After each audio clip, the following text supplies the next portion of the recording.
Teal dear, this video is going to require a little bit of a preface, but bear with me while I explain. The video to which I am responding has been deleted from YouTube and the user's account has been deleted. This is owing to some sort of online drama between this user and another user of YouTube by the name of Lisa Emerald. There is a relevant link to a video that she did about the same topic on her channel below this video. But this is all very much by the by and has very little to do with the topic that I'm actually going to be covering.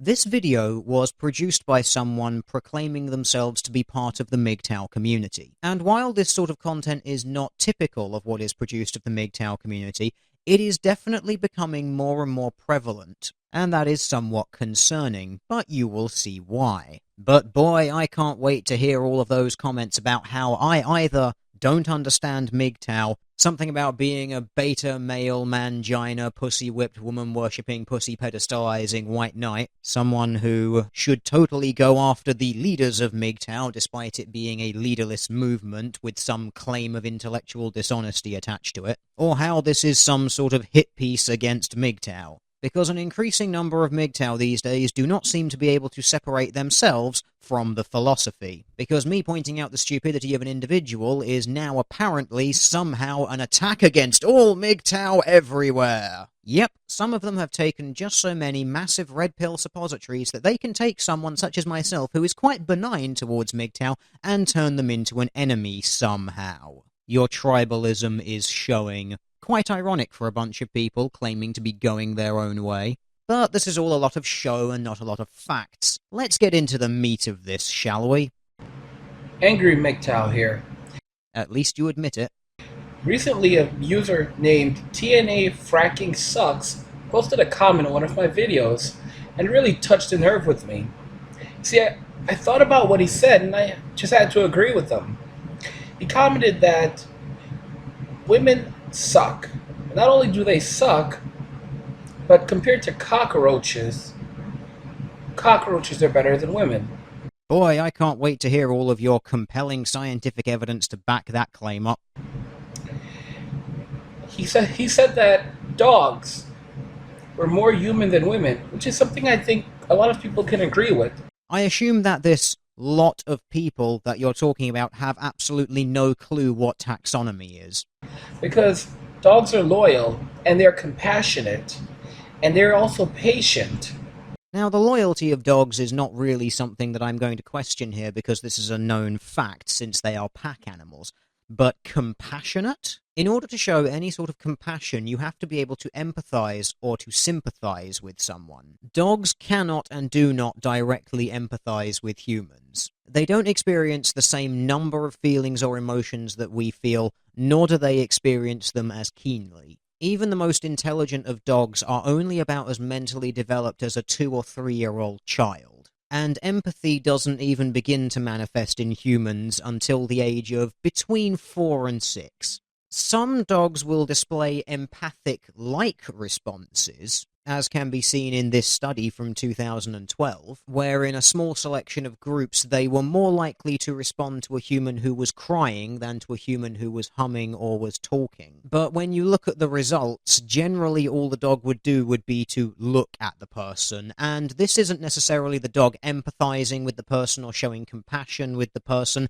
It's in some cases been attributed to simply the dog is looking at a human that is displaying an uncommon behavior, and could quite easily be attributed more to curiosity than to empathy or compassion. And in some cases it's been implied and argued that actually the stress of the human causes the dog stress, so the upset of the human upsets the dog, and the dog seeking comfort goes to the human for its own selfish need. Which is why this study and many like it conclude there is no compelling evidence to suggest that the dog's behavior indicated sympathy or cognitive empathy. Cognitive empathy would require them to exhibit some understanding of the mental perspective of the crying human, something which a canine cannot do. A dog cannot mentally place itself into your shoes. So all of these assertions that you're working from the get-go are very questionable. Something about building your house on sand instead of stone. But women will hurt you. Women will hurt you and attack you. Something that a dog has clearly never done. And it's not like we've ever trained dogs to do such things. But women will hurt you. Women will hurt you and attack you for acts of kindness. Think about it logically. Oh yes, I fully plan on thinking entirely logically about how women attack men for acts of kindness. If you're too kind to her, even unintentionally too kind to her, she'll see that as weakness and turn on you. A dog will see that as a strength and love you even more for it. Citation needed. Women do not by default hate people who are kind to them, and they will certainly not attack you for showing kindness. Not unless they have some severe psychological issues. But hey, this is all starting to smack a little bit too much of the nice guys finish last mentality, at which point I'm going to tell you that nobody likes anyone who is a pushover, be they male or female. It's not exclusive to either gender, nor is it universal to either gender. And a cockroach, well, here's the thing about cockroaches. A cockroach is not your friend, but neither are women. Because no man anywhere ever has had a friendship with a woman. This kind of attitude belittles everyone, because it boils down to either stating that men are incapable of being friends with women, which carries with it the implication that men are incapable of viewing women as human beings and see them exclusively as something to have sex with and therefore cannot put any emotional stock in them, or you are stating that men are actually incapable of forming an emotional bond with another human being, both of which are incorrect. Or you are stating that women are incapable of viewing men as human beings and women are incapable of emotionally bonding with other humans. Again, both of which are incorrect. You cannot make such blind generalizations about the entirety of a population, because to do so, you basically end up denigrating everyone. Sure, there are absolutely women out there who are incapable of empathizing with men and viewing them as human beings, in the same way that there are men out there who are incapable of viewing women as human beings, just in the same way that there are women who don't view other women as human beings, and there are men who don't view other men as human beings. And we have a word for those people. We call them sociopaths.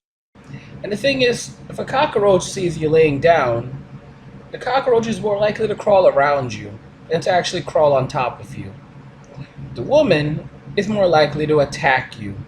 Oh, you have no idea how nature works, do you? When you are something like a cockroach, or pretty much any sort of insect, you are very low on something called the food chain, which means that there are lots of other animals in the world that are going to eat you. If you don't want to be eaten, you don't go near them. The cockroach doesn't know whether or not you're going to eat it, so it doesn't go anywhere near you. Why take the chance? As for this notion of women just attacking men out of the blue or whenever they show any sign of weakness, well, there's some reasonably compelling evidence that women perpetrate things like domestic violence at about the same rate as men. But when you flick on over to look at things like rates of homicide, there is definitely one gender disproportionately represented when it comes to perpetrating the crime. I'd be intrigued to know if anyone out there can find any study related to stranger violence and the division of that by gender, because I've been looking and I haven't actually been able to find one. We know that women are about as violent as men when it comes to intimate partner relationships, but I'd be intrigued to know if that trend held in regards to random assaults or murders. But looking at that study in regards to homicides, I doubt it. For simply being there because you're taking up her precious space. Citation needed. Yeah, sure, there are examples out there of women attacking men over really trivial shit, and I'm sure there are some examples of women attacking men seemingly unprovoked, but I would like some proof to go with this assertion. If you look at the nature of animals, Something that you've clearly never done. animals tend to be more compassionate than the female species of our group. Yeah, animals are absolutely known for being compassionate. They totally show each other empathy and sympathy and compassion and mercy all the time in nature. In fact, this compassion is so prevalent that I have put together a small series of clips that we are going to watch now, and you will see just how compassionate animals naturally are. So here we can see a small pride of lions hunting down a water buffalo, and they are so kind, such sympathetic creatures, that they are going to let the calf go and return to the herd so that it can continue its life. Oh. Next. So this is a bird known as a reed warbler, and wouldn't you know, another bird called a cuckoo accidentally dropped one of its eggs into this warbler's nest.